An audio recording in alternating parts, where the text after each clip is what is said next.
Okay, so welcome back. Now we're going to have to talk about game accessibility. Thank you all for coming and attending. So my aim with this talk is to give you a bit of an introduction into the topic of accessibility for games. I want to basically give you an intro on how to get started with that, to maybe demystify it a bit, make it a bit less scary and so on, but also tell you why it's actually useful and important. So fundamentally, when we talk about game accessibility, we just mean making it possible for the widest number of people to actually play and enjoy your game. So if you want to be precise, translating your game is game accessibility because it allows people who speak other languages to play a game. You know, settings, basic settings, remappable controls, that's accessibility. Being able to set the volume in a game, really normal things, that's all accessibility features. So, okay, so I'm going to talk a bit about the details of that. Okay, so why should you care about this topic in the first place? Simply enough, the better the accessibility of your game, the more people can play it. And also, I like it when people play my game and have fun. I don't like it when people can't play my game and are sad. And also, additionally speaking, if you make it possible for people to play a game, they will buy it, which is also pretty nice. And I'll get a little bit into why this is actually more important for your bottom line than you might think. So yeah, I'm just going to try and head off the sort of immediate thing, which, you know, I'm not claiming that you have this thought, but it's a thought that comes up certainly, which is, well, isn't accessibility just about a tiny minority of disabled people? You know, isn't it just like about this like 1 in 1,000 people who is kind of weird and whatever and so on? And in short, no, it's not, because when you think disability, you might think of someone who's like lost an arm or lost a leg or something like that. And yes, that is a thing. That's what's called a permanent disability. But you also have temporary disabilities, which are, let's say you just broke your arm. You know, it's going to be fine again in like a few weeks and months, but right now you can't use it. Quite a lot of people will break a bone at some point in their lives. And you can also have what's basically situational disability. Your arm is just fine, but you're using it to do something else, like holding a baby, holding on to a railing, texting with someone, whatever, you know, and then you're functionally one-armed. And also, you're probably really, really underestimating how many disabled people there are out there. The thing is, a lot of disabilities are not visible to the naked eye. The, you know, one-armed person, that's okay, kind of easy. But there's a lot of things where you actually can't tell. And the thing is,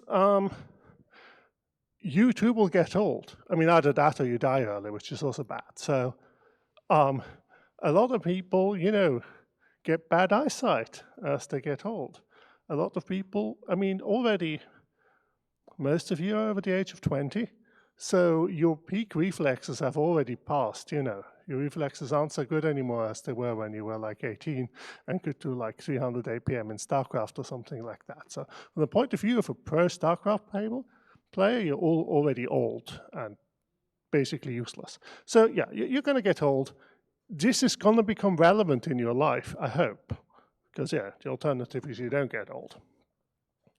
So yeah, the point is this applies to a lot more people than what you might classically think of as disabled people. And of course, it does also apply to them, and it's also good if you can let them play your game. You might have seen when I posted this thing, this accessibility matrix, which I got from a website, but it's licensed, so that's okay. I thought that was a pretty good version. There's a bunch of these matrices out here, but I thought this was a pretty good version for showing you what kinds of disabilities there are and how they can be permanent, temporary, or situational. So yeah, there's a whole bunch of reasons why you might only have one arm that you can use at the moment. Or there's a whole bunch of reasons why you might not be able to hear. Like one really simple one is, you know, you've forgotten your headphones. You still want to play a game, but now You don't have your headphones with you, you're in a public space, you want to play a game. So if the game relies on sound for you to be able to play it, then you've got a problem. Or a lot of people just watch movies with subtitles. I tend to watch movies with subtitles because I just find it easier. It also means that if someone else on the same sofa as me, not naming any names, suddenly says things, or the cat screams at me or something, I can still follow the plot. So yeah, you can see there's all kinds of things, and it's also relevant that, yeah, we're probably most aware of kind of sensory disabilities, but there's also cognitive disabilities, which come in a whole bunch of different flavors as well.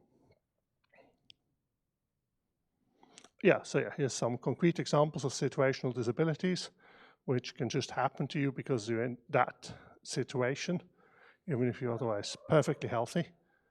Like, maybe one of the buttons on your controller has broken, and so it's nice to be able to remap it so you can still play your game.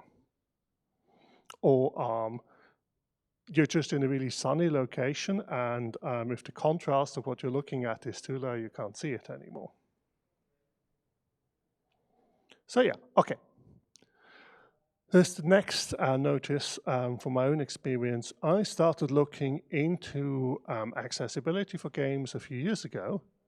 And maybe that was just my experience, but I started searching for this stuff, and I found a bunch of stuff that kind of scared me, because it was like, oh, you are legally required to do this and that, and according to the whatever, something or other act, some US legislation or something, you need to do this, you need to do that, you need to, like, there's like one piece of legislation in the US that, if you're strict about it, means that if you have multiplayer chat, then you must also supply your own voice chat solution.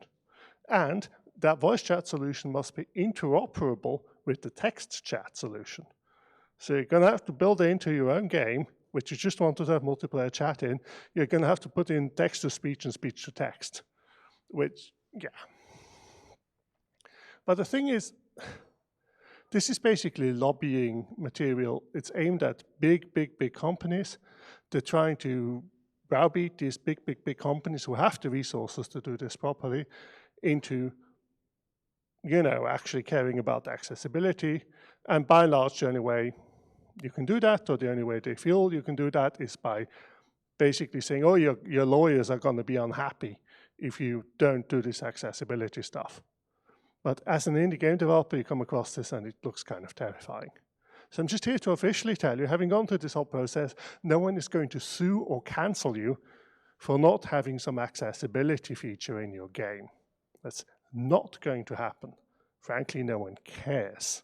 If you're not a huge AAA publisher, and even then, it's unlikely, but if you're anything less than that, people are going to be super happy if you do it, but they're going to be maybe mildly disappointed if you don't, but they're not going to ruin your reputation, and they're certainly not going to sue you.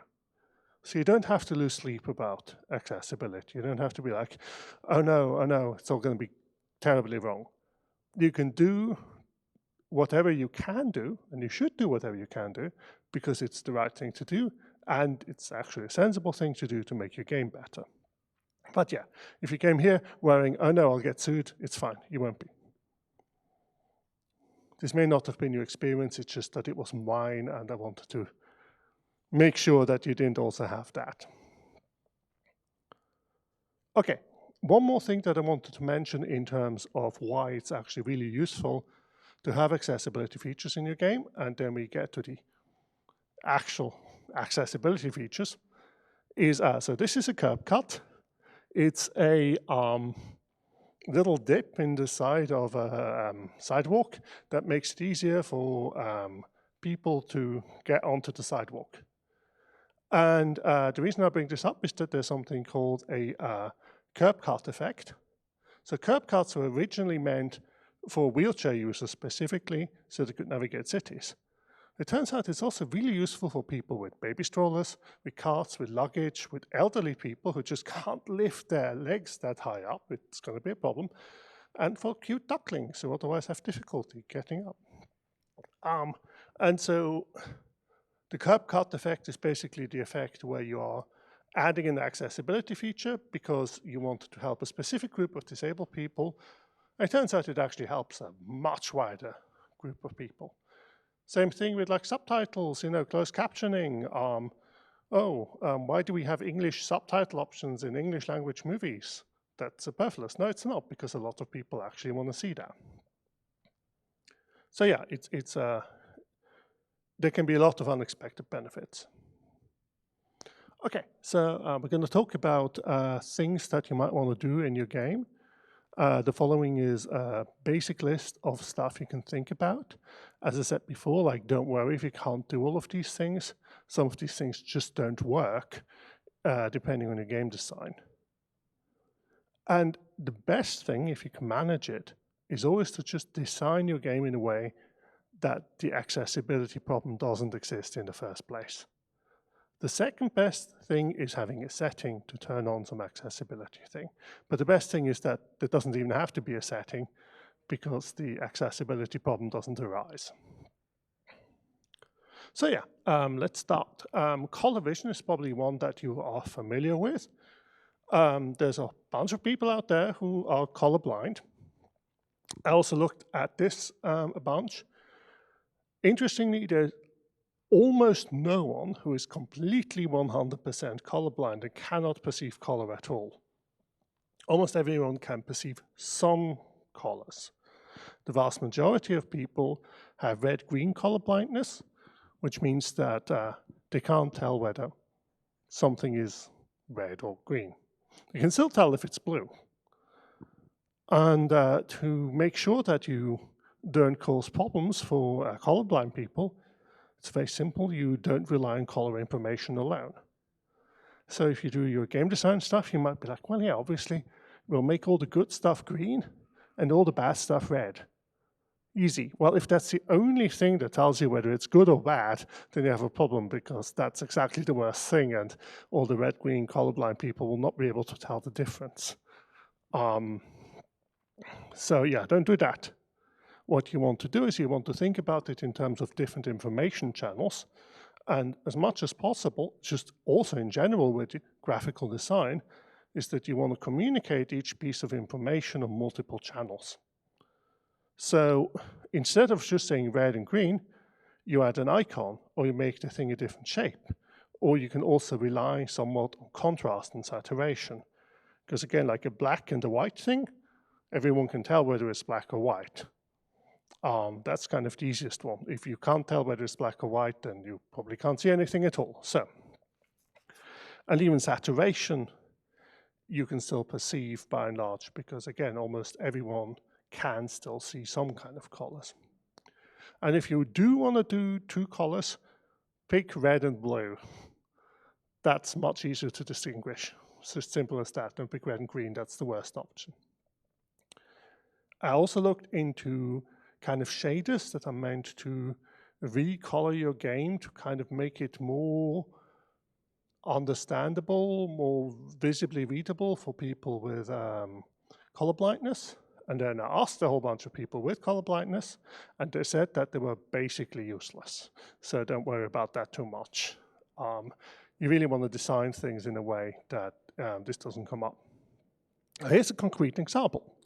The top two shapes, right, are only different in their color. One's red, one's green.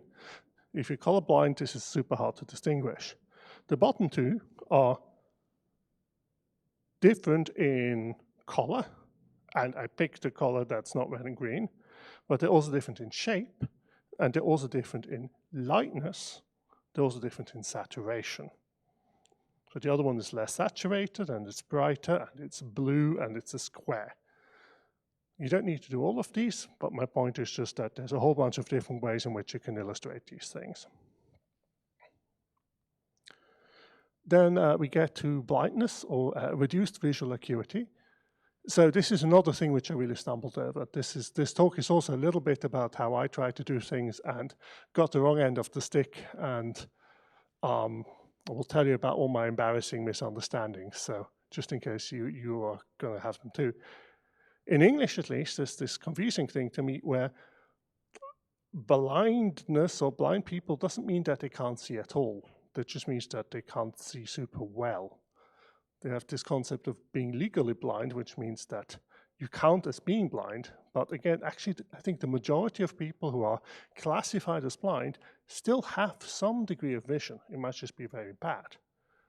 And so, yeah, obviously, if your game, most games, with a few exceptions, do kind of rely on having some visual information. And so you might be like, well, I can't do accessibility for blindness in my game because people can't see the game. What this actually means is, no, you have to think about accessibility for people who have bad vision. So the obvious one is, well, you want to have big text and big user interface elements, and you want to be able to adjust the size of the text and user interface elements to make them even bigger. Because it turns out that, some people have bad vision. And really, this is something where you have to think about your user interface design right from the start. It's very easy to make a beautiful, beautiful user interface with all of these graphical elements in it that completely falls apart if you increase the font size. So you need to think about this from the start, otherwise they will be crying. And also, make it possible to make the text ridiculously big, not just slightly bigger. Make it possible to make it weirdly huge. No one's ever gonna complain about the text being too huge or making it possible to make it too huge. If for some reason you can't do adjustable text size, at least pick a really large font size.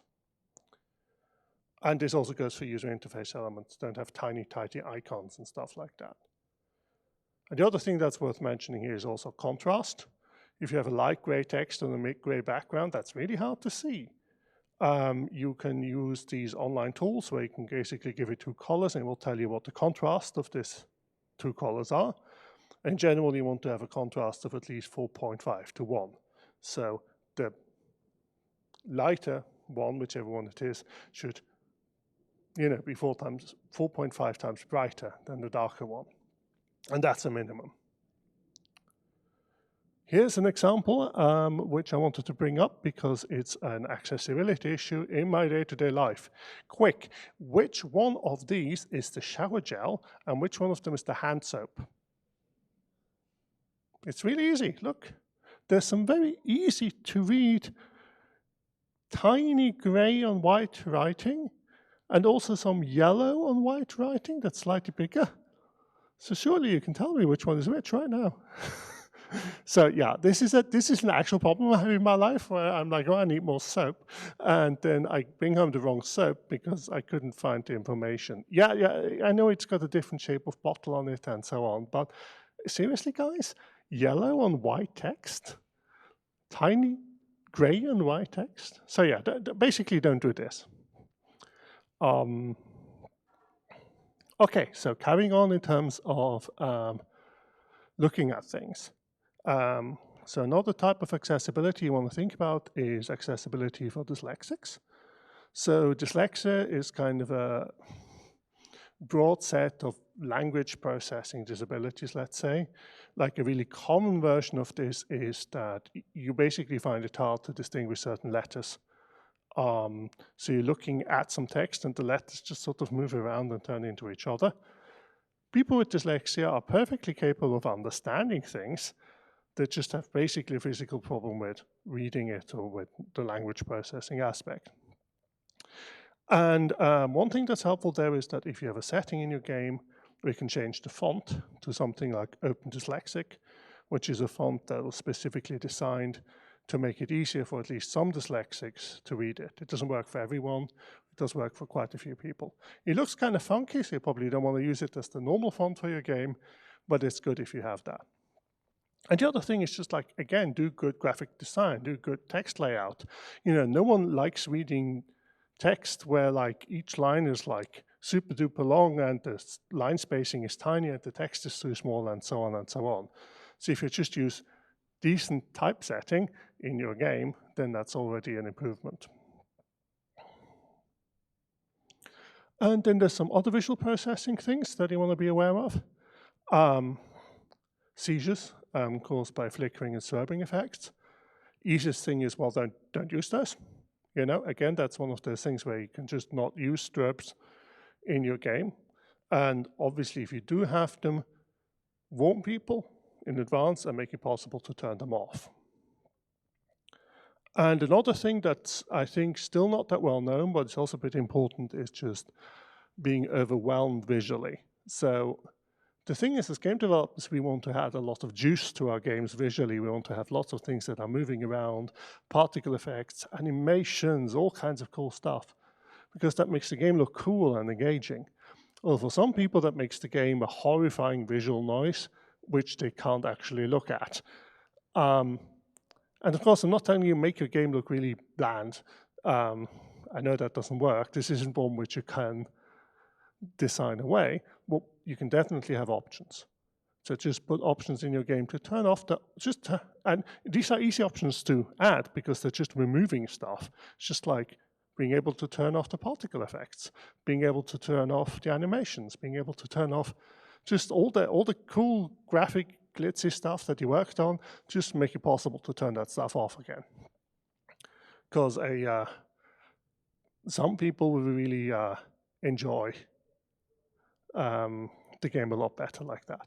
A little side effect, it might also be good for performance. So that's a curb cut effect. You make your game look kind of boring, then maybe it performs better, and that might be a reasonable trade-off for some players. Okay, so final thing on simulating specifically visual disabilities, but in general. Obviously, some of these things you can kind of simulate for yourself, even if you don't have it. So if you want to check if your visuals are understandable without color information, well, just take a screenshot and turn it grayscale and see if you can still see what's going on. Or you can use a blur filter, or you can just sit really far away from the screen. And this is useful. It's not an exact representation. These differences in visual acuity are a little bit more complicated than that. And also, you as the game developer know what you're meant to see on the screen. You know what user interface elements are where, so you're going to find it a lot easier than someone who comes through the game new. So there, as with a lot of things, the gold standard is finding someone who's willing to tell you whether your accommodations work. Okay, so carrying on to other organs. Hearing. Again, just don't make a game where you rely on sound information. Like, don't have an important alert that only makes a sound that doesn't have a visual component. Again, this is basic user interface design, I hope. Because you just can't assume that people are going to have the sound turned on. If you have spoken stuff, have subtitles. And also make it possible to adjust the different parts of the volume of your game separately. You want to have volume sliders for at least the music and the sound effects, and then if you have spoken stuff, also for the voice. You can be even more granular than that, but those are kind of the 3 volume sliders you want. Again, this is super easy to put in, especially if you put it in right at the start of the development, but you can also refit it into the game. It's just going to be a little bit annoying. Okay, then we have informational processing. So this is actually about difficulty levels. As I said at the start, it's about making sure that the widest range of people can enjoy your game. So difficulty levels are an accessibility feature. In case you still had to, please get over this idea that video games have to challenge players, and your video game is so cool, it is so hard, and you cannot possibly have an easy mode. Put in an easy mode, put in a super easy mode, put in an extra easy mode, put in a story mode where you literally cannot lose, because that will let more people enjoy your game. I'm terrible at platformers. There's so many classic platformers that I have never played Braid or whatever, because I get to like the second level in Braid and I have to press more than one button at a time, and I get confused and I fall down. And I'm supposedly a game developer still. So just make it possible for your game to be super duper easy. And relatedly, make it super easy to pause at any time. Unless you're using spacebar for something else, just make it possible to slap spacebar or whatever to just pause the game. And another thing that I haven't seen that much, but that's actually also super easy to add, is just have an adjustable game speed. Just literally have a setting that you can just play the game at half speed or quarter speed or whatever. Because some people really want to play a game and they just find it too hard. For whatever reason. Maybe they're bad at games. Maybe they have a cognitive disability, whatever. So if you make your game speed adjustable, then it's possible for these people to play it too. And everyone else can just play it at normal speed.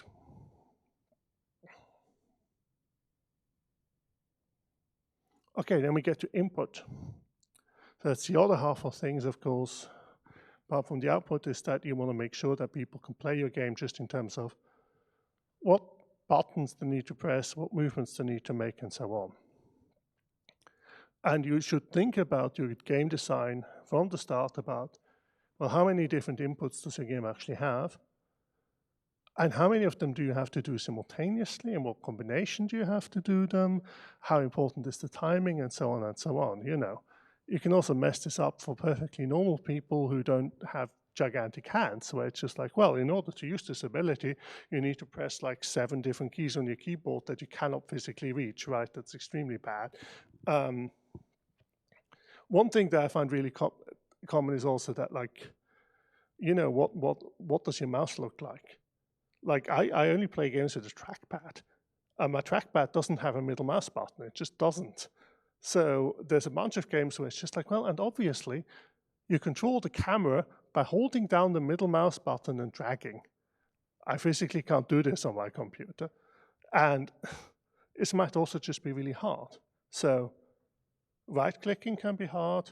Middle-clicking might just literally not work because you don't have the button. Double-clicking is another one that's hard because you have to click twice within a certain interval. That can be really hard for people to do. And dragging is another big one. Don't make it necessary for people to drag things around in your game. It's never necessary. Just have a mode where you click on the thing and then you click where it should go. The dragging thing is also a special bugbear of mine. There are certain games which I shall not name, which I cannot play because they require me to constantly drag stuff around, and it makes my arm hurt. So after an hour of playing this game, I can't work for the rest of the day because my arm hurts. So yeah, don't make your game so it gives people carpal tunnel or other stuff, you know. And then I think about, you know, how much input you actually need. Can you play your game with one hand? Can you play it with one finger? Just, you know? If it's possible to at least configure your game, then that's good. And you might not want that to be the default configuration, but it's great if you can do it. And yeah, this of course goes into input settings.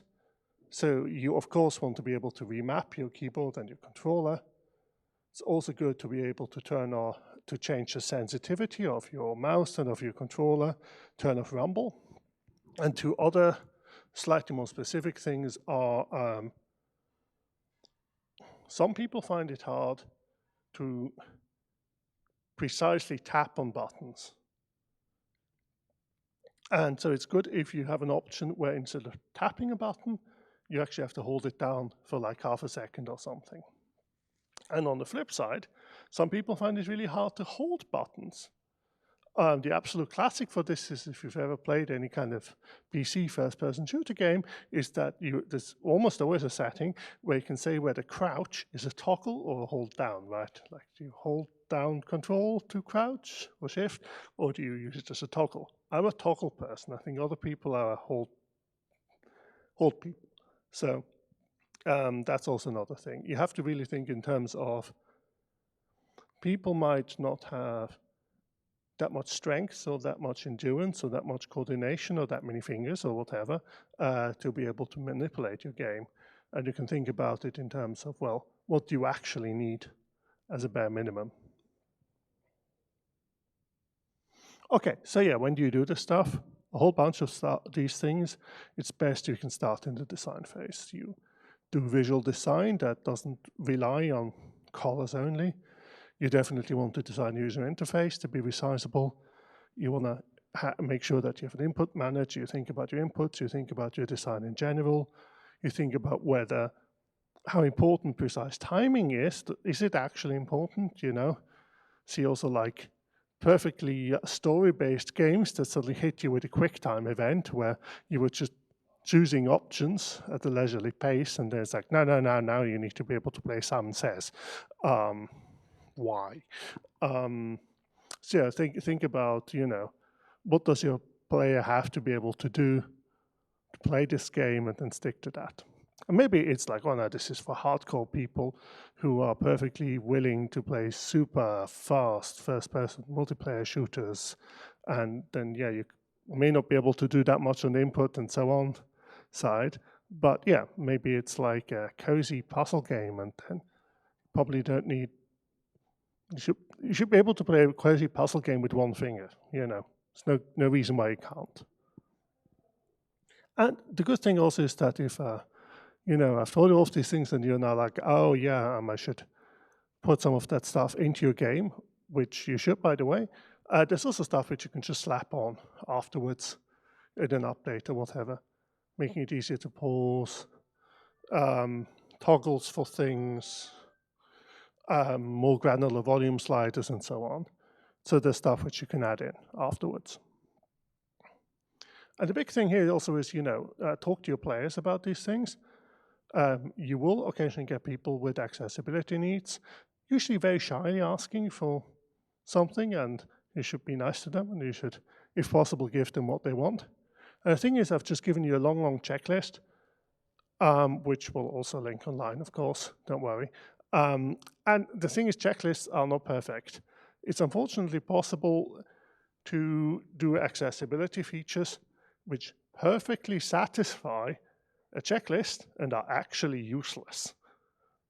If you don't have personal experience with an accessibility issue, you might just somehow do something that looks like it should work but doesn't. So the best thing is to find people who actually have experience with this and ask them. And also be aware that it's not a one-size-fits-all thing, you know. People can have all kinds of different and conflicting accessibility needs. Some people find Open Dyslexic really helps them with reading. Other people find that doesn't do anything for them at all, and so on. So be aware that, you know, people can just have different perspectives on these things. So yeah, in short, it's possible to make accessibility better for your game. It's a good idea from a moral and a bottom line standpoint, and conveniently, there's a whole list of things you can do. There's an even bigger list on gameaccessibilityguidelines.com.